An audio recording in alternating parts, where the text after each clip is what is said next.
Golf Central on YouTube, brought to you by the Rogue ST Woods and Irons from Callaway. Hello, I'm Anna Jackson, and this is your Golf Central update. So the men's NCAA Division I National Championship wrapped up today, and it was Texas who prevailed in a tight final match against host school Arizona State. You can see ultimately the Longhorns took the title with a 3-2 victory, and for the first time since Jordan Spieth in 2012, Coach Fields led his team to glory. Our champions are standing by with our very own Ryan Labner. Lab, take it away. Anna, these guys are about to hop on a private jet, but they were very accommodating. This is the last stop they're going to make before they can actually celebrate. And guys, I'll start with you on this. We got the three seniors here sitting alongside Pearson and Parker Cootie. What is this kind of senior core group? How has that helped your development? It's been crucial. I mean, these guys, all six of these guys and my coaches, they're my best friends, and they've been there for me for 4 years. And to come out on top like this at the very end is beyond special, and golly, I just don't know what I'd do without them. They've been such a huge part of my life. Parker, both you and your brother suffered a rare freak accident in which you both broke your arm during the off-season. How did you guys overcome that sort of adversity and still come out with this shining moment?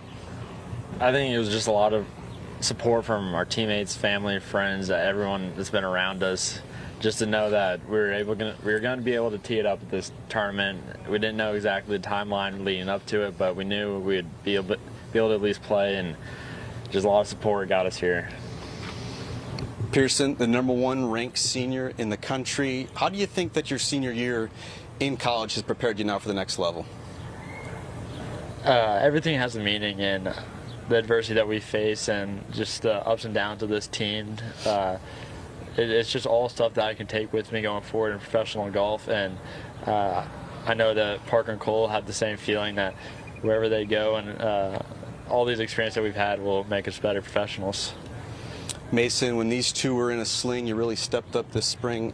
How do you think their absence helped you grow as a player? You know, Travis and I, as well as Cole, had to, step up with the absence of the Cooties, and, it was tough having two of the best players in the country out. And it was difficult, but luckily we did it, and we built a lot of momentum starting in early March, and we took it all the way through, and just wow, I can't believe that we're national champions. It's amazing. Travis, the clinching point today, this is your team next year. What'd you learn from these three seniors that you can adopt for next season?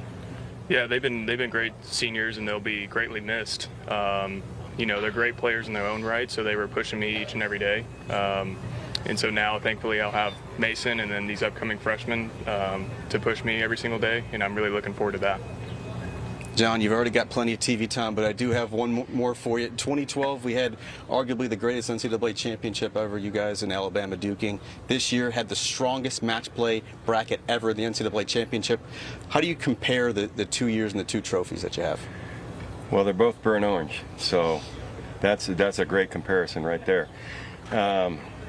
When you look at that team, you've got three guys on that team that have already won something like 15 PGA Tour events, 3 of them being major champions. And to look at these guys and to dream a little bit bigger, and to know that where they're headed, that they're going to have those same sort of opportunities. I know the PGA Tour means a lot to these guys. It really does. And the way it's run, the people that are in it. And we aspire every day to give them a possibility to do and accomplish their dreams. That's our why. Whether it's Coach Hebert, Richie, or myself, our why is just exactly that. None of us made it the way that we would have liked to have made it, for whatever reason. But every day when we get up and every day when we go to bed, we're thinking about how can we make these guys better and how can we give them the opportunity to go on and do great things. Part of it is doing this today, because this will live with these guys forever. And so I'm particularly proud of each and every one of these guys. They're all special. We're going to miss the three amigos, but we'll see them in the fall for the Alabama game. They'll have their horns up, and we'll be celebrating this. You told me this morning you've never had a core group quite like this. I'm not trying to make you cry. What are you going to miss about them? Well, the three of them work so hard, and they give everything they've got every day, and they've grown up around us now. When they came in, it was just all about golf and school. Now they've got girlfriends and they've got aspirations. They're all 3 graduates. They're 3 of the best golfers that have ever played at Texas. I'm going to miss them as a coach. I'm going to miss them more on a daily basis because of the pride and the excellence that they demand from our 3 coaches as a group. They wanted to be great, but they held us accountable every day too. So it was a group effort. I'm going to miss them, but I'm going to enjoy watching them on Sundays. Boys, congratulations. Jet is gassed up, champagne on ice. Hope you guys enjoy this one. So congratulations to Texas, but now over to the US Women's Open. A bit of an interesting pairing for Annika Sorenstam, teeing off at 8:50 with So-Yeon Yu and Ingrid Lindblad. Lindblad, a star of LSU, is also from Sweden and has talked a lot about the influence Sorenstam has had on her golfing career. So Annika joined our Live from Set to talk about teeing it up this week. Was there ever a doubt in your mind that you would tee it up this week, and how much more special was it that it was going to be back at Pine Needles? Yeah, no, I mean, honestly, I never planned on playing again. I mean, I've had my career, I've done all that. I think I've said that many times. And but that win at the women's senior just kind of changed a few things, getting the invite there, and now I got to defend, which is a good thing, but I got to keep maintaining my game. So things have just kind of lined up. I mean, if it wasn't for Pine Needles, I don't think I would be here. It's just because, the memories and, I got to know Peggy Kirk Bell quite well when I was here as an amateur in probably 90, 91. She took me around. She couldn't pronounce my name. It was Heineken at the time. And she's just such a neat lady, and I got to know her family. And so I feel like there's a special bond. My kids want me to play. Mike wanted to be out here. And so I said, why not? Let's just keep, my goal is to inspire others to play the game. So I might as well keep on going and trying to inspire my kids and me as well. The 3 previous U.S. Opens that you've contested here, how is the golf course different? How is it the same from those 3 previous U.S. Opens? I mean, obviously, every year, every course gets longer, it seems like. But I mean, the course is in amazing shape. I mean, I was out there today. I played early, and then my 3 playing partners, they decided to take a break. So I went out and I continued, and I literally had the first 8 holes by myself. We were somehow in, the cut, the wave there, and Mike and I were walking, and I was like, where are the other 155 players? It was just open. It was perfect.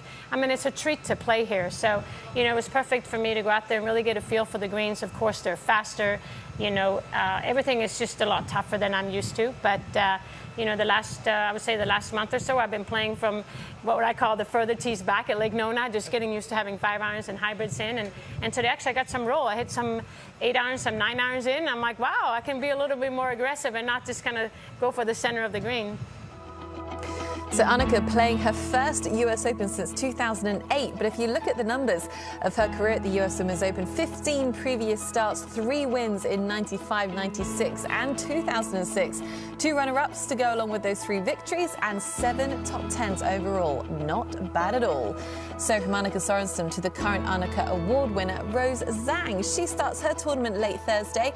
And how is this for a group of young potential stars? You heard from Augusta National Women's Amateur Champion Anna Davis in Amy's report, and Lucy Lee, who played in the 2014 US Open when she was just 11 years old. And great news for Ann Walker and Stanford, because Zhang plans on returning to Stanford next year. Thanks as always for watching.